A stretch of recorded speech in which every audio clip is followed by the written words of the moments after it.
दोस्तों, बड़े आश्चर्य की बात है कि वृहद दलित समाज के कुछ एक भ्रमित लोग अपने आप को वाल्मीकि के वंशज बताते हैं और बाबा साहब की देन को डकार कर अपने विकास का श्रेय वाल्मीकि को देते हैं। कृपया इस पोस्ट को ध्यान से पूरा पढ़कर अपनी टिप्पणी अवश्य देने के साथ साथ जागरूकता के लिए इसे अधिकतम शेयर करने का कष्ट करें।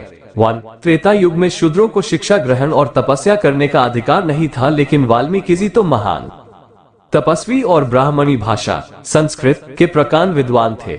अगर वाल्मीकि जी शूद्र होते तो न तो उन्हें संस्कृत आती और न ही उन्हें तपस्या करने दी जाती।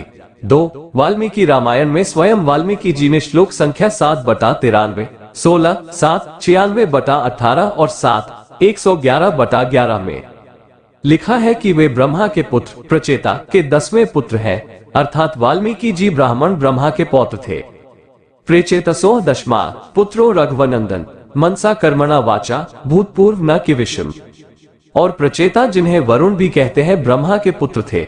वाल्मीकि की माता का नाम चार्षणी था। वाल्मीकि जी के दो नाम अग्नि शर्मा और रत्नाकर थे। मत्स्य पुराण में वाल्मीकि को भार्गव सप्तम और भागवत में महायोगी कहा गया है। परंपरा में वाल्मीकि को कुलपति कहा गया है।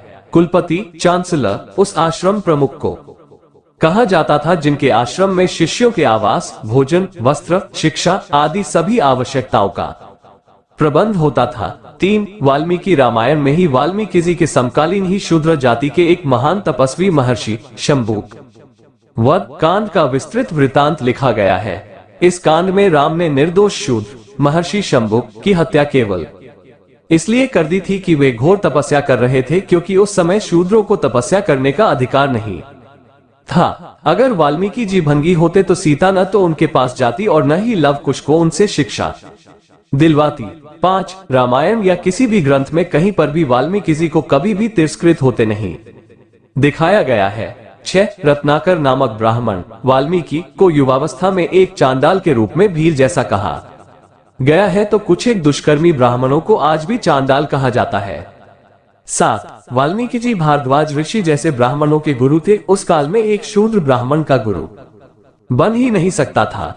वाल्मीकि ब्राह्मणों का एक गोत्र है और देश में वाल्मीकि गोत्र के हजारों ब्राह्मण हैं। फिलहाल दिल्ली हाईकोर्ट का एक जज भी वाल्मीकि ब्राह्मण है। मैंने वाल्मीकि और तुलसी दोनों रामायणों को पढ़ा है। दोनों में ब्राह्मणों को श्रेष्ठतम पूजनीय और शूद्रों को काफी नीचा दिखाया गया है। अगर वाल्मीकि जी शूद्र होते तो वे कहीं तो शूद्रों का ख्याल रखते।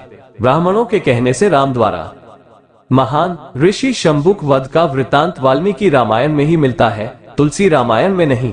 वाल्मीकि के कारण शूद्रों के शोषकों का तो खूब कल्याण हुआ है, लेकिन शूद्रों का कभी कोई किसी भी प्रकार का फायदा नहीं हुआ। इसलिए मेरा कंवर सिंह बदलिया का मानना है कि वाल्मीकि जी विशुद्ध रूप में एक ब्राह्मण ही थे। इसी प्रकार तुलसीकृत रामचरितमानस में रावण के बारे में लिखा है कि उत्तम कुल पुलस्त्य के नाती, अर्थात लंकापति रावण भी ब्रह्मा के बेटे पुलस्त्य ऋषि के बेटे विश्रवा ऋषि के बेटे थे। 2. शिक्षा का अभाव और संस्कृत में लिखी होने के कारण वाल्मीकि रामायण जनमानस का ग्रंथ नहीं बन पाए, केवल चुटकी भर ब्राह्मणों तक ही सिमट कर रह गई। वाल्मीकि जी कब पैदा हुए, उन्होंने कब रामायण लिखी और कब संसार छोड़ा, इन बातों का कहीं कोई प्रमाण नहीं मिलता। यहाँ तक कि राम और रामायण का ही अस्तित्व 100% संदेहास्पद है। कुछ इतिहासकार मानते हैं कि वाल्मीकि पुष्यमित्र शून कट्टर ब्राह्मण राजा का राजकवि था और पुष्यमित्र शून के कहने पर ही वाल्मीकि ने रामायण की रचना की। ये पुष्यमित्र शून वही गद्दार ब्राह्मण है जिसने 185 ईस्वी पूर्व गद्दार पतंजलि की सहायता से महान सम्राट अशोक के पौत्र मौर्य वंश के सम्राट बृहद्रथ की धोखे से हत्या कर खुद मगध सम्राट बन बैठा था। हाँ, ये तो माना जा सकता है कि भक्ति आंदोलन से पहले वाल्मीकि रामायण उच्च हिंदू समाज में ही प्रचलित थी, जिसके आधार पर ब्राह्मण न केवल शूद्र समाज को शोषित कर रहे थे, वरन राम के नाम पर भरपूर फायदा भी उठा रहे थे।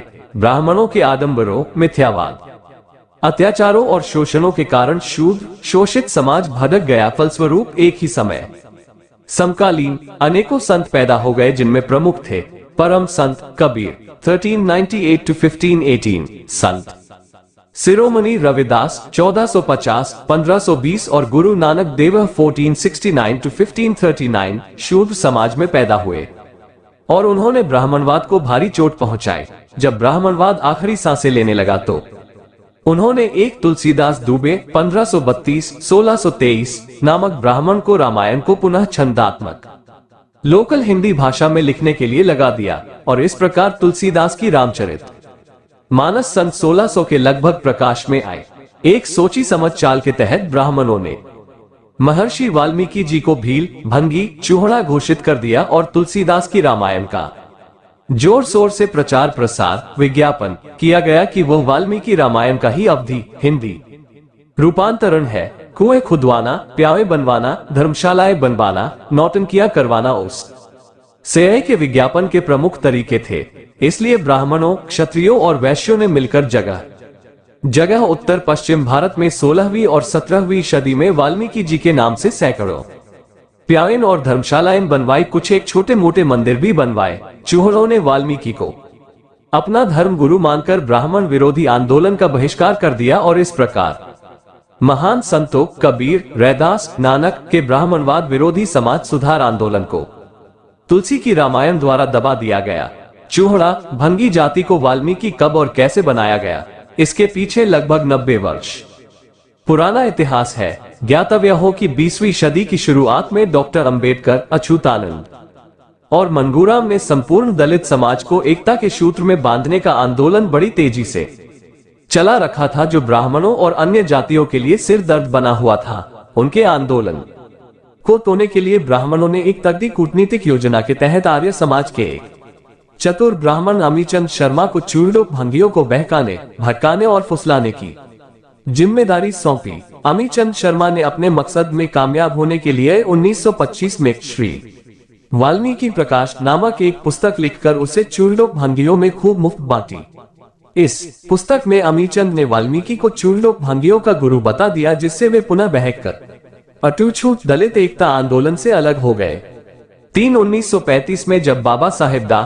भीमराव अंबेडकर ने घोषणा की थी कि मैं हिंदू पैदा हुआ, यह मेरे बस में नहीं था, लेकिन मैं हिंदू के रूप में मूंगा नहीं। उन्होंने अछूतों को हिंदू धर्म छोड़ देने की सलाह दी, क्योंकि हिंदू धर्म में रहते हुए ऊंची जाति की नफरत और भेदभाव से छुटकारा नहीं मिल सकता। बाबा साहब की इस घोषणा से कट्टरपंथी हिंदू घबरा गए।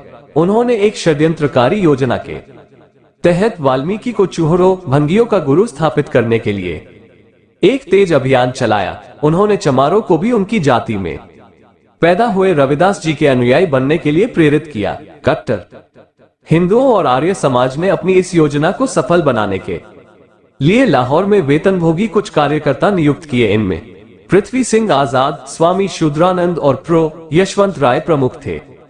इन लोगों ने लाहौर ट्रेनिंग से वापस आकर महर्षि वाल्मीकि को चूहड़ा जाति पर तेजी से थोपना शुरू कर दिया। हिंदुओं की नफरत से बचने के लिए चूहड़ा जाति ने आर्य समाज के प्रचारकों के दबाव प्रभाव में आकर अपनी जाति का नाम बदलकर वाल्मीकि रख दिया, किंतु हिंदुओं की नफरत में कोई अंतर नहीं आया।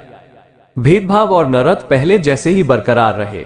आजकल के शिक्षित नौजवान इस षड्यंत्र को समझने लगे हैं। वे मानते हैं कि वाल्मीकि यदि शूद्र था तो उनको संस्कृत पढ़ने लिखने का अधिकार उस काल में किसने दिया?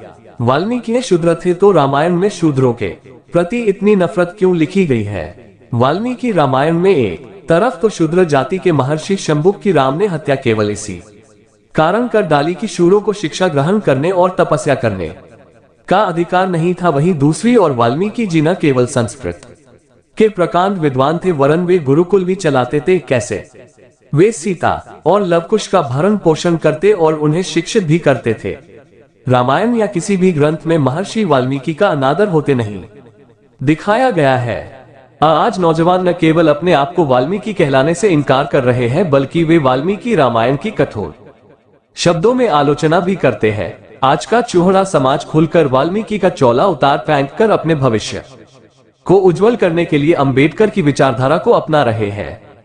आज शूद्रों, दलितों, चूड़ों, चमारों, आदिवासियों और महिलाओं को जो मान सम्मान, शिक्षा लेने देने, सरकारी नौकरियां करने, व्यापार करने, सिर उठाकर बात करने इत्यादि अनेकों जो फायदे हुए हैं, अधिकार मिले हैं, वे सभी केवल 4 युग पुरुषों लॉर्ड मैकॉले, महात्मा ज्योतिबा फुले, छत्रपति साहू जी महाराज और बाबा साहब डॉक्टर भीमराव रामजी अंबेडकर के कारण ही हुए हैं और हो रहे हैं, किसी वाल्मीकि वगैरह के कारण नहीं।